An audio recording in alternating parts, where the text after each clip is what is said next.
Hello guys, வாங்க இன்னைக்கு மல்லி சீரியல்ல என்னெல்லாம் நடக்குதுன்னு பார்க்கலாம். இதுதான் ஃபர்ஸ்ட் டைம் என் சேனல்ல பாக்குறதா இருந்தா சப்ஸ்கிரைப் பண்ணிக்கோங்க.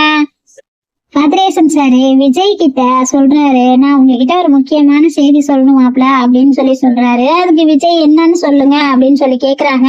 அதுக்கு கதிரேசன் சாரு, அந்த டெண்டர் நம்மளுக்கே கிடைச்சிருச்சு, அந்த ப்ராஜெக்ட நீங்க தான் எடுத்து பண்ணணும் அப்படின்னு சொல்லிக்கிட்டு இருக்காங்க. அப்படி சொன்னதுக்கு அப்புறம் நிஷாவுக்கு ரொம்ப டென்ஷன் ஆகி ரொம்ப கோவமா முறைச்சு பாக்குறாங்க. விஜய்க்கு அந்த டெண்டரை கொடுக்கறதுல நிஷாவுக்கு துளி கூட விருப்பம் இல்லை. இன்னொரு பக்கம் நைட்டு ஃபுல்லா சாப்பாடு செஞ்சுட்டு விடிய விடிய விஜய் எதிர்பார்த்துக்கிட்டு இருந்த மல்லி விஜய் கடைசி வரைக்கும் வரவே இல்லை. அதை பார்த்துட்டு அன்னபூர்ணி அம்மாவுக்கு கோபம் வந்துருச்சு. உடனே இதெல்லாம் இப்படியே விடக்கூடாது, முளையிலேயே கிள்ளி எரியணும், உனக்கு ஒன்றும் தெரியாது, நீ சும்மா இரு மல்லி அப்படின்னு சொல்லிட்டு மல்லியை சத்தம் போட்டுட்டு இருக்காங்க.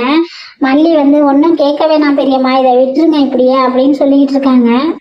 அதுக்கப்புறம் விஜய் யார்கிட்டையும் சொல்லாம மல்லியை பாக்குறதுக்கு பைக் எடுத்துக்கிட்டு வரலான்னு கிளம்பி வெளியில வர்றாங்க. அந்த நேரம் பார்த்து மறுபடியும் ரேணுகா அங்க நின்றுறாங்க. விஜய் எங்க போற அப்படின்னு கேக்குறாங்க. நான் பக்கத்துலதான் ஒரு வேலையா போறேன், சீக்கிரம் வந்துருவேன் அப்படின்னு சொல்றாங்க. அதுக்கு ரேணுகா, நானும் கூட வரேன்னு, நீ கூட்டிட்டு போ விஜய் அப்படின்னு சொல்லிட்டு ரொம்ப கெஞ்சி கேக்குறாங்க. சரி வா அப்படின்னு அழைச்சிட்டு போயிடுறாங்க. நேரா கொண்டு போய் மல்லி வீட்டுல நிப்பாட்டிடுறாங்க. அப்ப ரேணுகா மல்லி கிட்ட பேசிட்டு இருக்காங்க. மல்லி, நேத்து என்ன நடந்துச்சுன்னு தெரியுமா?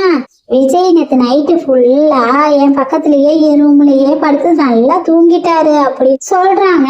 அதை கேட்டோன்னே மல்லிக்கு கொஞ்சம் ஒரு வருத்தம் ஆயிடுது. மல்லி வருத்தப்படுறாங்களோ இல்லையோ, அதை பார்க்கும்போது நம்மளுக்கு தான் ரொம்ப கஷ்டமா இருக்கு. இதெல்லாம் எப்ப மாறுமோ என்னமோ தெரியல. உங்களுக்கு தெரிஞ்சா கமெண்ட் பண்ணுங்க. அடுத்து என்ன நடக்க போகுதுங்கிறத அடுத்து வரப்போற எபிசோட்ல பார்த்து தெரிஞ்சுக்கலாம். தேங்க்யூ.